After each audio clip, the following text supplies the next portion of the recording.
ਸਤਿ ਸ਼੍ਰੀ ਅਕਾਲ, ਤੁਸੀਂ ਦੇਖ ਰਹੇ ਹੋ ਸਾਂਝਾ ਟੀਵੀ। ਮੈਂ ਹਾਂ ਤੁਹਾਡੇ ਨਾਲ ਅਰਸ਼ਦੀਪ ਤੇ ਤੁਹਾਡਾ ਸਾਰਿਆਂ ਦਾ ਇਸ ਖਾਸ ਪੇਸ਼ਕਸ਼ ਦੇ ਵਿੱਚ ਸਵਾਗਤ ਹੈ।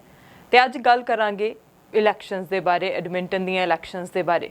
ਕਹਿੰਦੇ ਨੇ ਪੰਜਾਬੀ ਜਿੱਥੇ ਵੀ ਜਾਂਦੇ ਨੇ ਆਪਣੀ ਸਫਲਤਾ ਦੇ ਝੰਡੇ ਉੱਥੇ ਕੱਢ ਦਿੰਦੇ ਨੇ ਤੇ ਇਸੇ ਸਫਲਤਾ ਦੀ ਮਿਸਾਲ ਕੈਲਗਰੀ ਤੇ ਐਡਮਿੰਟਨ ਵਿੱਚ ਵੀ ਦੇਖਣ ਨੂੰ ਮਿਲੀ ਹੈ, ਜਿੱਥੇ ਹੋਈਆਂ ਕੌਂਸਲ ਚੋਣਾਂ ਦੇ ਵਿੱਚ ਪੰਜਾਬੀ ਮੂਲ ਦੇ ਉਮੀਦਵਾਰਾਂ ਨੇ ਸ਼ਾਨਦਾਰ ਜਿੱਤ ਦਰਜ ਕਰਕੇ ਸਿਟੀ ਕੌਂਸਲ ਦੇ ਸਭ ਤੋਂ ਉੱਚ ਪੱਧਰ ਮੇਅਰ ਦੀ ਕੁਰਸੀ ਤੇ ਆਪਣਾ ਕਬਜ਼ਾ ਕੀਤਾ ਹੈ।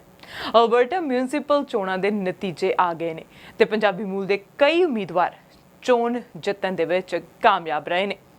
ਅਲਬਰਟਾ ਸੂਬੇ ਵਿੱਚ ਬੀਤੀ 18 ਅਕਤੂਬਰ ਨੂੰ ਹੋਈਆਂ ਮਿਊਨਿਸਪਲ ਚੋਣਾਂ ਦੇ ਵਿੱਚ ਪੰਜਾਬੀ ਭਾਈਚਾਰੇ ਲਈ ਬਹੁਤ ਹੀ ਖੁਸ਼ੀ ਵਾਲੀ ਗੱਲ ਰਹੀ, ਕਿਉਂਕਿ ਇਨ੍ਹਾਂ ਚੋਣਾਂ ਦੇ ਦੌਰਾਨ ਮੇਅਰ ਦੀ ਕੁਰਸੀ ਲਈ ਪੰਜਾਬੀ ਮੂਲ ਦੇ ਦਾਅਵੇਦਾਰਾਂ ਨੇ ਸ਼ਾਨਦਾਰ ਜਿੱਤ ਹਾਸਲ ਕੀਤੀ ਹੈ।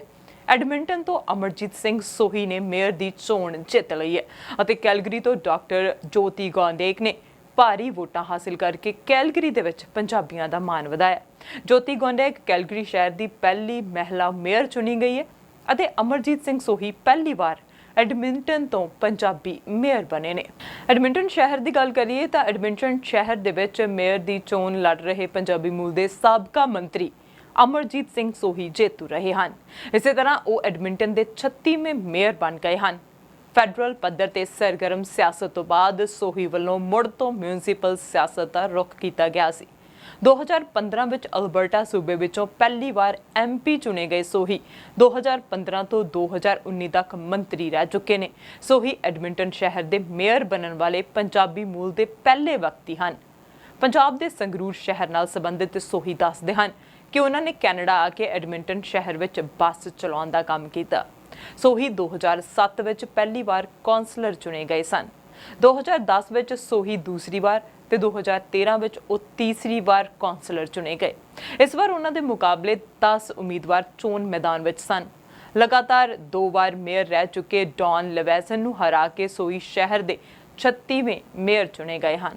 ਸੋਹੀ ਐਡਮਿੰਟਨ ਦੇ 36ਵੇਂ ਪਰ ਸਾਊਥ ਏਸ਼ੀਅਨ ਤੇ ਪੰਜਾਬੀ ਮੇਅਰ ਪਹਿਲੇ ਹੋਣਗੇ। ਅਮਰਜੀਤ ਸੋਹੀ 18 ਸਾਲ ਦੀ ਉਮਰ ਵਿੱਚ ਪੰਜਾਬ ਤੋਂ ਐਡਮਿੰਟਨ ਆਏ ਸਨ। ਆਪਣੀ ਪੜ੍ਹਾਈ ਦੇ ਨਾਲ ਅੰਗਰੇਜ਼ੀ ਭਾਸ਼ਾ ਵਿੱਚ ਮੁਹਾਰਤ ਹਾਸਲ ਕੀਤੀ। ਸਿਟੀ ਟ੍ਰਾਂਜ਼ਿਟ ਵਿੱਚ ਡਰਾਈਵਰ ਬਣੇ ਅਤੇ ਇੱਥੇ ਹੀ ਯੂਨੀਅਨ ਸਰਗਰਮੀਆਂ ਰਾਹੀਂ ਸਥਾਨਕ ਸਿਆਸਤ ਵਿੱਚ ਭਾਗ ਲੈਣ ਲੱਗੇ। ਉਹ 2 ਵਾਰ ਸਿਟੀ ਕੌਂਸਲਰ ਰਹੇ ਤੇ ਫਿਰ ਐਡਮਿੰਟਨ ਮਿਲਵੁੱਡਜ਼ ਤੋਂ ਲਿਬਰਲ MP ਚੁਣੇ ਜਾਣ ਦੇ ਉਪਰੰਤ ਟਰੂਡੋ ਸਰਕਾਰ ਵਿੱਚ ਕੈਬਨਿਟ ਮੰਤਰੀ ਦੀਆਂ ਸੇਵਾਵਾਂ ਨਿਭਾਈਆਂ। ਇਸ ਵਾਰ ਉਹਨਾਂ ਫੈਡਰਲ ਸਿਆਸਤ ਤੋਂ ਕਿਨਾਰਾ ਕਰਦਿਆਂ ਸਿਟੀ ਮੇਅਰ ਲਈ ਕਿਸਮਤ ਅਜਮਾਉਣ ਦਾ ਫੈਸਲਾ ਲਿਆ, ਜਿਸ ਵਿੱਚ ਉਹ ਸਫਲ ਰਹੇ ਅਤੇ ਐਡਮਿੰਟਨ ਦੇ ਪਹਿਲੇ ਪੰਜਾਬੀ ਮੇਅਰ ਬਣਨ ਦਾ ਇਤਿਹਾਸ ਸਿਰਜ ਦਿੱਤਾ। ਜਿੱਤ ਤੋਂ ਬਾਅਦ ਵੋਟਰਾਂ ਦਾ ਧੰਨਵਾਦ ਕਰਦਿਆਂ ਸੋਹੀ ਨੇ ਮਿਲ ਕੇ ਕੰਮ ਕਰਨ ਅਤੇ ਸ਼ਹਿਰ ਨੂੰ ਅੱਗੇ ਲਿਜਾਣ ਦੀ ਗੱਲ ਆਖੀ। ਸੋਹੀ ਨੇ ਕਿਹਾ ਕਿ ਉਹ ਮੈਂਟਲ ਹੈਲਥ ਅਤੇ ਬੇਘਰਾਂ ਦੀ ਸਮੱਸਿਆ ਨੂੰ ਦੂਰ ਕਰਨ ਦੇ ਲਈ ਪ੍ਰੋਵਿੰਸ਼ੀਅਲ ਸਰਕਾਰ ਨਾਲ ਮਿਲ ਕੇ ਕੰਮ ਕਰਨਗੇ। ਉਹਨਾਂ ਕਿਹਾ ਕਿ ਉਹ ਕੌਂਸਲ ਵਿੱਚ ਕੰਮ ਕਰਨ ਦਾ ਤਜਰਬਾ ਅਤੇ ਫੈਡਰਲ ਸਰਕਾਰ ਦੇ ਵਿੱਚ ਕੰਮ ਕਰਨ ਦਾ ਤਜਰਬਾ ਦੋਵੇਂ ਨਾਲ ਲੈ ਕੇ ਚੱਲਣਗੇ। I came to this city as a young man. I had nothing, yet I had everything. The love and support of my brother Jagdev and my sister-in-law Rajinder. As an 18-year-old immigrant without much to my name, I had ambitions and dreams to build a better life in a new home. Dreams that sometimes seemed impossible. And today, because of you, because of everyone in this room, we have made the impossible possible.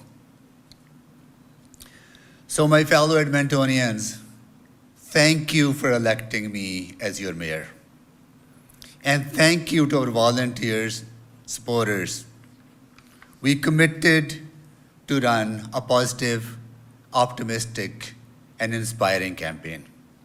We did it, and we did it together. This day is possible only because of your hard work. Thank you to my wife, Amarjeet, and our daughter, Sirat. Public service has always been a family journey for us. Whether it was as a community volunteer or a city councillor or a member of parliament or as a minister, it would not have been possible without my family being there with me and our friends being there with us. I also want to thank our current council and mayor for their service to our city.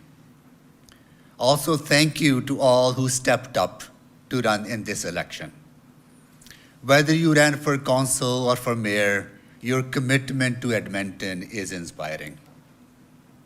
And to all the people of our beautiful city, I know that these past few years have been tough. Many of you struggle to make ends meet. Many of you face racism and discrimination in our community. If you're a young person anxious about your future, if you're worried about the health and well-being of your loved ones, I see you and I hear you. And I'm honored with the privilege to lead us toward a new chapter with better days ahead. During these challenging times, it would have been easy to retreat from progress. But instead, we showed up for each other.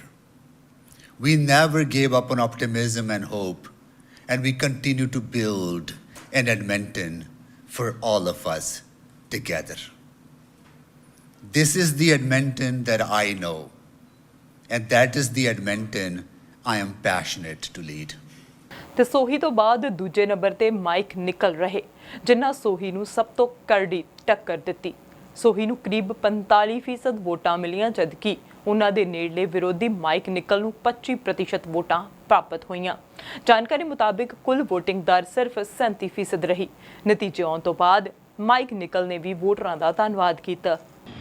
This campaign was about freedom and opportunity for the ordinary Edmontonian.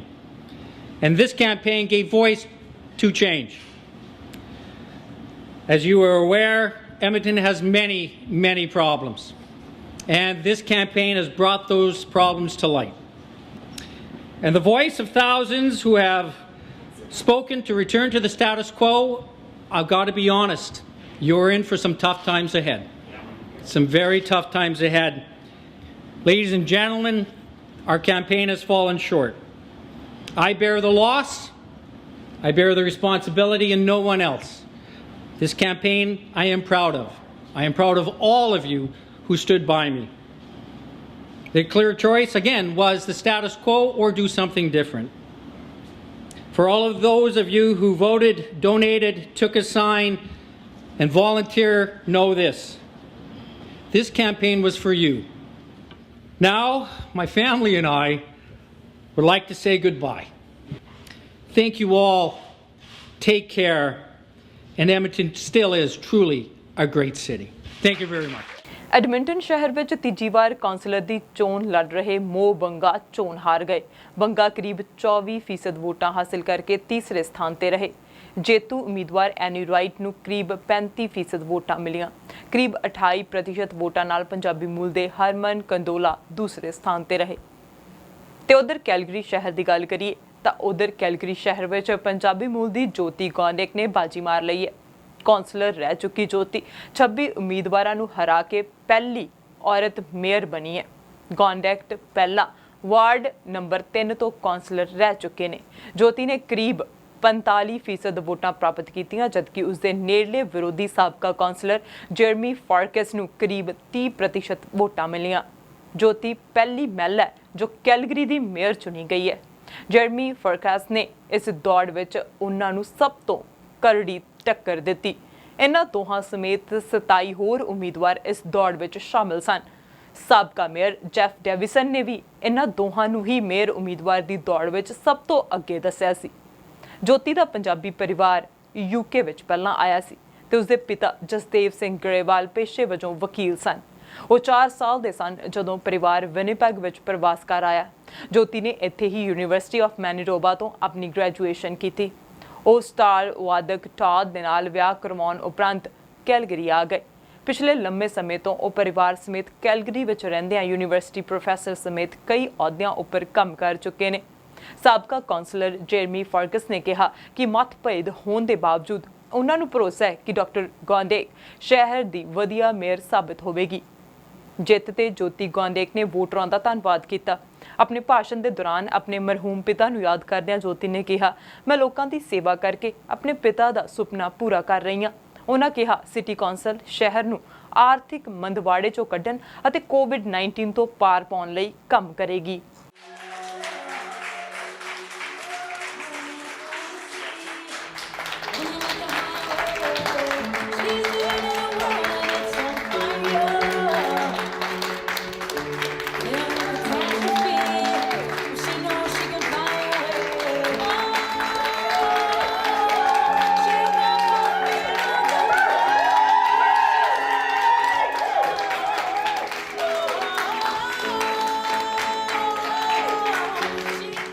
Thank you, Calgary, with all of my heart.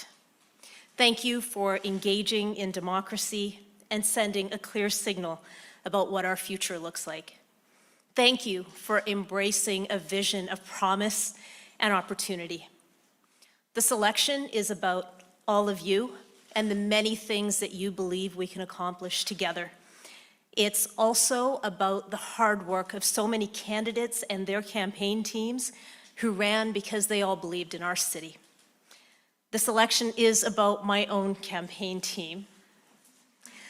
It's about 1,200 volunteers strong, volunteers who gave their time and energy to a common purpose, to ensuring that we gave people a reason to vote. My heart is full at the thought of how much love and support I have received, not only from the day I announced, but all the way up to today. This election is also about my family. Justice, Todd, and my mom, please know that all of your sacrifices did not go unnoticed. Thank you for taking this journey with me, for caring about me, and believing in me. This election is also about my dad, who left us far too early. It was actually his unfinished community service that I picked up in 2003 that has brought me to this point in my life. My attention to seva, to service, that's all his legacy. And so now we turn to that focus on the mission of service to build a stronger city. I look forward to meetings with my newly elected council colleagues. I look forward to meetings with my fellow mayors in this province. And I look forward to meeting with Premier Kenney's government to set a path forward for our future. I am also optimistic that we will continue to forge strong relationships with our federal government in a manner that opens up opportunity for our city. I'm looking forward to also maintaining many of the relationships that started on this campaign trail. I'd like to hear more from Jan Damery and Zane Novak about their ideas for our social service organizations. I'd like to hear more from Grace Yan and Brad Field about how we can strengthen our business community. And I trust that both Jeff Davison and Jeremy Farkas will stay engaged with our new council to offer their insights and experiences from their time in service. I'm very excited about this prospect of creating a new team, one that prioritizes the well-being of Calgarians through ensuring that we understand our collective strength. Calgary ਵਿੱਚੋਂ ward number 5 ਤੋਂ ਪੰਜਾਬੀ ਮੂਲ ਦੇ ਰਾਜ ਧਾਲੀਵਾਲ ਜੇਤੂ ਰਹੇ। ਧਾਲੀਵਾਲ ਨੇ ਪੰਜਾਬੀ ਮੂਲ ਦੇ ਉਮੀਦਵਾਰ ਸਟੈਨ ਸੰਧੂ ਨੂੰ ਹਰਾਇਆ। ਇੱਕ ਲੰਮੇ ਸਮੇਂ ਤੋਂ ਕਮਿਊਨਿਟੀ ਐਡਵੋਕੇਟ ਅਤੇ ਵਲੰਟੀਅਰ ਧਾਲੀਵਾਲ ਕੋਵਿਡ-19 ਤੋਂ ਸ਼ਹਿਰ ਨੂੰ ਮੁੜ ਲੀਹ ਤੇ ਲਿਆਉਣ ਅਤੇ ਅਰਥ ਵਿਵਸਥਾ ਨੂੰ ਵਧਾਉਣ ਵਿੱਚ ਧਿਆਨ ਕੇਂਦਰਿਤ ਕਰਨਗੇ। ਉਹਨਾਂ ਨੇ ਕਿਹਾ ਕਿ ਉਹ ਇੱਕ ਸਕਾਰਾਤਮਕ ਮੁਹਿੰਮ ਚਲਾਉਣ ਵਿੱਚ ਵਿਸ਼ਵਾਸ ਕਰਦੇ ਹਨ, ਜਿੱਥੇ ਉਹਨਾਂ ਨੇ ਵੋਟਰਾਂ ਨਾਲ ਗੱਲਬਾਤ ਕਰਕੇ ਇਮਾਨਦਾਰੀ ਦਾ ਵਾਅਦਾ ਕੀਤਾ ਸੀ। ਧਾਲੀਵਾਲ ਨੇ ਟਵੀਟ ਕਰਕੇ ਕਿਹਾ, ਮੈਂ ਸਿਰਫ ਸਾਰੇ ਉਮੀਦਵਾਰਾਂ ਦਾ ਧੰਨਵਾਦ ਹੀ ਕਰਨਾ ਚਾਹੁੰਦਾ ਹਾਂ। ਉਹਨਾਂ ਸਾਰਿਆਂ ਨੇ ਇੱਕ ਵਧੀਆ ਮੁਹਿੰਮ ਚਲਾਈ। ਧਾਲੀਵਾਲ ਨੂੰ ਕਰੀਬ 4600 ਅਤੇ ਸੰਧੂ ਨੂੰ ਕਰੀਬ 4200 ਵੋਟਾਂ ਪ੍ਰਾਪਤ ਹੋਈਆਂ। ਵਾਰਡ ਨੰਬਰ 5 ਪੰਜਾਬੀਆਂ ਦੀ ਬਹੁਤ ਵਸੋਂ ਵਾਲਾ ਇਲਾਕਾ ਹੈ ਤੇ ਸ਼ਹਿਰ ਵਿੱਚ ਵਾਰਡ ਨੰਬਰ 3 ਤੋਂ ਉਮੀਦਵਾਰ ਗੁਰਵੀਰ ਸਿੰਘ ਨਿੱਜਰ ਚੋਣ ਹਾਰ ਗਏ। ਕੈਲਗਰੀ ਨੇੜੇ ਇੱਕ ਛੋਟੇ ਜਿਹੇ ਕਸਬੇ ਰੌਕੀ ਵਿਊ ਕਾਉਂਟੀ ਤੋਂ ਪੰਜਾਬੀ ਮੂਲ ਦੇ ਉਮੀਦਵਾਰ ਪਵਨਦੀਪ ਸਿੰਘ ਸਮਰਾ 969 ਵੋਟਾਂ ਲੈ ਕੇ ਜੇਤੂ ਰਹੇ। ਤਾਂ ਦੱਸ ਦਈਏ, ਅਲਬਰਟਾ ਵਿੱਚ ਕੈਲਗਰੀ ਅਤੇ ਐਡਮਿੰਟਨ ਸ਼ਹਿਰਾਂ ਵਿੱਚ ਪੰਜਾਬੀ ਵਸੋਂ ਹੈ। ਮਿਊਨਿਸਪਲ ਚੋਣਾਂ ਉੱਪਰ ਕੋਵਿਡ-19 ਤੇ ਫੈਡਰਲ ਚੋਣਾਂ ਦਾ ਪਰਛਾਵਾਂ ਦੇਖਣ ਨੂੰ ਮਿਲਿਆ। ਪ੍ਰੀਮੀਅਰ ਜੇਸਨ ਕੇਨੀ ਵੱਲੋਂ 16 ਸਤੰਬਰ ਨੂੰ ਸੂਬੇ ਵਿੱਚ ਹੈਲਥ ਐਮਰਜੈਂਸੀ ਦਾ ਐਲਾਨ ਕੀਤਾ ਗਿਆ ਸੀ। ਇਸ ਦੇ ਨਾਲ ਹੀ ਸੂਬੇ ਵਿੱਚ 20 ਸਤੰਬਰ ਤੋਂ ਸਖਤ ਰੋਕਾਂ ਵੀ ਲਗਾਈਆਂ ਗਈਆਂ ਸਨ, ਜਿਨ੍ਹਾਂ ਵਿੱਚ ਰੈਸਟੋਰੈਂਟ, ਇੰਡੋਰ ਇਕੱਠ, ਵਿਆਹ ਅਤੇ ਸੰਸਕਾਰ, ਰਿਟੇਲ, ਮਨੋਰੰਜਨ ਦੀਆਂ ਥਾਵਾਂ ਤੇ ਇੰਡੋਰ ਸਪੋਰਟਸ ਅਤੇ ਫਿਟਨੈਸ ਸਮੇਤ ਸੰਸਥਾਵਾਂ ਅਤੇ ਕਾਰੋਬਾਰ ਦੀਆਂ ਥਾਵਾਂ ਤੇ ਰੋਕਾਂ ਸ਼ਾਮਲ ਸਨ। ਵੋਟਰਾਂ ਵਿੱਚ ਫੈਡਰਲ ਤੇ ਮਿਊਨਿਸਪਲ ਚੋਣਾਂ ਦੇ ਉਮੀਦਵਾਰ ਵਿਚਕਾਰ ਭੁਲੇਖਾ ਦੇਖਣ ਨੂੰ ਮਿਲਿਆ। ਮੁੱਢਲੀਆਂ ਜ਼ਰੂਰਤਾਂ ਜਿਵੇਂ ਕਿ ਬੱਸ, ਟ੍ਰੇਨ ਸੇਵਾ, ਪਾਰਕਾਂ ਵਿੱਚ ਵਾਸ਼ਰੂਮ ਅਤੇ ਬਰਫ਼ ਦੀ ਸਫਾਈ ਆਦਿ ਮਸਲੇ ਚੋਣਾਂ ਵਿੱਚ ਪ੍ਰਮੁੱਖ ਰਹੇ ਸਨ। ਤੇ ਹੁਣ ਮੇਅਰ ਨਾਹਿਦ ਨੈਂਸੀ ਦੀ ਵੀ ਗੱਲ ਕਰ ਲਈਏ। ਚੋਣਾਂ ਤੋਂ ਅਗਲੇ ਹਫ਼ਤੇ ਜਦੋਂ ਨਵੀਂ ਪ੍ਰੀਸ਼ਦ ਦੀ ਸਹੁੰ ਚੁਕਾਈ ਜਾਣੀ ਹੈ ਤਾਂ ਮੇਅਰ ਨੈਂਸੀ ਆਪਣੇ ਮੇਅਰ ਕਾਰਜਕਾਲ ਤੋਂ ਮੁਕਤ ਹੋ ਜਾਣਗੇ। ਨੈਂਸੀ ਨੇ ਦੱਸਿਆ ਕਿ ਉਹ 50 ਸਾਲ ਦੇ ਹੋ ਜਾਣਗੇ ਅਤੇ ਮੈਂ ਦੁਨੀਆ ਵਿੱਚ ਬਿਨਾਂ ਫੋਨ, ਬਿਨਾਂ ਕਾਰ ਤੇ ਬਿਨਾਂ ਕੰਪਿਊਟਰ ਦੇ ਬਾਹਰ ਚੱਲਾਂਗਾ। ਇਹ ਯੂਨੀਵਰਸਿਟੀ ਤੋਂ ਬਾਹਰ ਜਾਣ ਵਰਗਾ ਲੱਗ ਰਿਹਾ ਹੈ ਅਤੇ ਮੈਨੂੰ ਲੱਗਦਾ ਹੈ ਕਿ ਮੈਂ ਇੱਕ ਵਾਰ ਫਿਰ ਆਪਣੇ ਜੀਵਨ ਦੀ ਸ਼ੁਰੂਆਤ ਕਰਾਂਗਾ। ਨੈਂਸੀ ਨੇ ਇਹ ਐਲਾਨ ਕੀਤਾ ਸੀ ਕਿ ਉਹ ਮੇਅਰ ਅਹੁਦੇ ਲਈ ਚੋਣ ਨਹੀਂ ਲੜਨਗੇ। ਨੈਂਸੀ ਨੇ ਸਿਟੀ ਹਾਲ ਵਿੱਚ 11 ਸਾਲ ਦਾ ਕਾਰਜਕਾਲ ਪੂਰਾ ਕਰ ਲਿਆ ਅਤੇ ਉਹਨਾਂ ਦਾ ਆਫੀਸ਼ੀਅਲ ਪੇਜ ਬਦਲਣ ਵਿੱਚ ਕੁਝ ਹੀ ਦਿਨ ਰਹਿ ਗਏ ਹਨ। ਚੋਣਾਂ ਤੋਂ ਕੁਝ ਦਿਨ ਪਹਿਲਾਂ ਉਹਨਾਂ ਦਾ ਕਹਿਣਾ ਸੀ ਕਿ ਅੱਗੇ ਦੀ ਯੋਜਨਾ ਨਾ ਬਣਾਉਣਾ ਉਹਨਾਂ ਦੇ ਸੁਭਾਅ ਦੇ ਖਿਲਾਫ ਹੈ, ਪਰ ਉਹ ਇਸ ਗੱਲ ਲਈ ਸਪਸ਼ਟ ਨਹੀਂ ਹਨ ਕਿ ਕਰੀਅਰ ਦੇ ਹਿਸਾਬ ਨਾਲ ਅੱਗੇ ਕੀ ਹੋਵੇਗਾ। ਹਾਲ ਹੀ ਦੀ ਘੜੀ ਉਹ ਰਾਜਨੀਤੀ ਜਾਂ ਇਲੈਕਟਿਡ ਆਫਿਸ ਦੇ ਬਾਹਰ ਕਮਿਊਨਿਟੀ ਸੇਵਾ ਕਰਨਾ ਜਾਰੀ ਰੱਖਣਾ ਚਾਹੁੰਦੇ ਨੇ। ਉਹ ਆਪਣੇ ਦੋਸਤਾਂ ਦੇ ਨਾਲ ਸਮਾਂ ਬਿਤਾਉਣਾ ਚਾਹੁੰਦੇ ਨੇ ਅਤੇ ਪਰਿਵਾਰ ਦੇ ਨਾਲ ਆਪਣੇ ਮਾਨਸਿਕ ਅਤੇ ਸਰੀਰਕ ਸਿਹਤ ਤੇ ਧਿਆਨ ਕੇਂਦਰਿਤ ਕਰਨ ਜਾ ਰਹੇ ਨੇ। ਉਹਨਾਂ ਆਖਿਆ ਕਿ ਕੈਲਗਰੀ ਵਾਸੀਆਂ ਨੇ ਉਹਨਾਂ ਨੂੰ ਬਹੁਤ ਪਿਆਰ ਦਿੱਤਾ। ਉਹਨਾਂ ਆਖਿਆ ਕਿ ਯਕੀਨਨ ਉਹ ਸੂਬਾਈ ਅਤੇ ਸੰਘੀ ਰਾਜਨੀਤੀ ਤੇ ਧਿਆਨ ਦੇਣਗੇ, ਪਰ ਉਹ ਨਵੇਂ ਮੇਅਰ ਅਤੇ ਨਵੀਂ ਪ੍ਰੀਸ਼ਦ ਨੂੰ ਆਪਣਾ ਰਸਤਾ ਅੱਗੇ ਵਧਾਉਣ ਦੇ ਲਈ ਜਗ੍ਹਾ ਦੇਣਾ ਚਾਹੁੰਦੇ ਨੇ ਅਤੇ ਨਗਰਪਾਲਿਕਾ ਦੇ ਮੁੱਦਿਆਂ ਤੋਂ ਦੂਰ ਰਹਿਣ ਦੀ ਕੋਸ਼ਿਸ਼ ਕਰਨਗੇ। ਇਹਨਾਂ ਚੋਣਾਂ ਵਿੱਚ ਉਹਨਾਂ ਨੇ ਕਿਸੇ ਵੀ ਉਮੀਦਵਾਰ ਨੂੰ ਸਮਰਥਨ ਦੇਣ ਤੋਂ ਇਨਕਾਰ ਕਰ ਦਿੱਤਾ ਸੀ। ਉਹਨਾਂ ਦੀ ਨਜ਼ਰ ਵਿੱਚ ਸਾਰੇ ਮੇਅਰ ਉਮੀਦਵਾਰਾਂ ਦੇ ਕੋਲ ਸ਼ਹਿਰ ਦੇ ਲਈ ਦਲੇਰ ਤੇ ਵਿਸ਼ੇਸ਼ ਦ੍ਰਿਸ਼ਟੀਕੋਣ ਦੀ ਘਾਟ ਰੜਕ ਰਹੀ ਹੈ। You know, obviously I'm thinking about my own future, but I really have not had the luxury to do much of that. You know, everyone told me once you bang the gavel on that last meeting, you've got a month of kind of easing into retirement, but you may have noticed we're in a pandemic and we have this provincial government. So I've actually been very busy. But I'm also obviously concerned about the future of the city and concerned about the decisions that are going to be made going forward. I'm confident we're going to be fine. You know, as I have been out in the community, I hear from every single person who wants to take a photo, gosh, we're going to miss you. And my response is always the same. I'm going to miss me too. But it's going to be okay. The city is strong. We are full of people who love the city and do great acts of service and heroism for others every single day. And so we're going to be okay. And hopefully we're going to be much, much more than okay. Now, is it going to be extremely difficult for me to shut up? Yes. Will I probably talk a lot about federal and provincial politics? Yeah. But I do want to create the space for the new mayor to do their work as I continue to write my story going forward. So what's mostly on my mind right now is all the logistics of ending a job after 11 years. It's a funny little tidbit for you. At 11:59 a.m. on October the 25th, I will be 49 years old, almost 50, and I will be walking out into the world with no car, no phone, no computer. It's like going out to university, starting all over again. So those logistical things are keeping me up at night too. But ultimately the bigger issues are what I've got my mind on. So when we think about capital investments, we have made the largest investments in our road network in Calgary's history. New roads, interchanges, movement for goods and services, trucks and so on. We've also, of course, made the largest investments in transit in our history, even before the Green Line, with the new MAX bus rapid transit network, as well as extensions to the existing LRT, and in active mobility, with cycle tracks, pathways, and pedestrian connections really built throughout the city. ਇਨ੍ਹਾਂ ਚੋਣਾਂ ਵਿੱਚ ਜਿੱਥੇ mayor ਅਤੇ councillors ਦੀ ਚੋਣ ਹੋਈ ਹੈ, ਉੱਥੇ public school trustee ਦੀ ਵੀ ਚੋਣ ਹੋਈ ਹੈ। ਪਬਲਿਕ ਸਕੂਲ ਟਰਸਟੀ ਵਾਸਤੇ ਪਈਆਂ ਵੋਟਾਂ ਵਿੱਚ ਵਾਰਡ 1 ਅਤੇ 2 ਤੋਂ ਡੈਨਾ ਡਾਊਨੀ, ਵਾਰਡ 3 ਅਤੇ 4 ਤੋਂ ਲੌਰਾ ਹੈਕ, ਵਾਰਡ 5 ਅਤੇ 10 ਤੋਂ ਮੌਜੂਦਾ school board trustee chair Marilyn Dennis, ward 6 ਅਤੇ 7 ਤੋਂ ਪ੍ਰੈਟੀਸ਼ੀਆ ਬੋਲਗਰ, ਵਾਰਡ 8 ਅਤੇ 9 ਤੋਂ ਸ਼ੂਜਨ, ਵਾਰਡ 11 ਅਤੇ 13 ਤੋਂ ਨੈਂਸੀ ਕਲੋਜ ਅਤੇ ਵਾਰਡ 12 ਅਤੇ 14 ਤੋਂ ਸ਼ੈਰਲਿਨ ਮੇ ਨੇ ਚੋਣ ਜਿੱਤੀ ਹੈ। ਵਾਰਡ 5 ਅਤੇ 10 ਤੋਂ ਮਲਿਕ ਅਸ਼ਰਫ ਦੂਜੇ ਸਥਾਨ ਤੇ ਰਹੇ, ਜਦੋਂ ਕਿ ਹਿਮਾਇਰਾ ਫਲਕ ਤੀਸਰੇ ਸਥਾਨ ਤੇ ਰਹੀ। ਮੈਰਲਿਨ ਡੈਨਿਸ ਇੱਕਮਾਤਰ ਟਰਸਟੀ ਰਹੇ ਜਿਹੜੇ ਮੁੜ ਚੋਣ ਜਿੱਤੇ ਹਨ। ਬਾਕੀ ਸਾਰੇ ਹੀ ਨਵੇਂ ਟਰਸਟੀ ਹੋਣਗੇ। ਹੁਣ ਇਨ੍ਹਾਂ ਚੋਣਾਂ ਦੇ ਵਿੱਚ ਵੀ ਲੋਕਾਂ ਨੇ ਆਪਣਾ ਫਤਵਾ ਸੁਣਾ ਦਿੱਤਾ ਹੈ।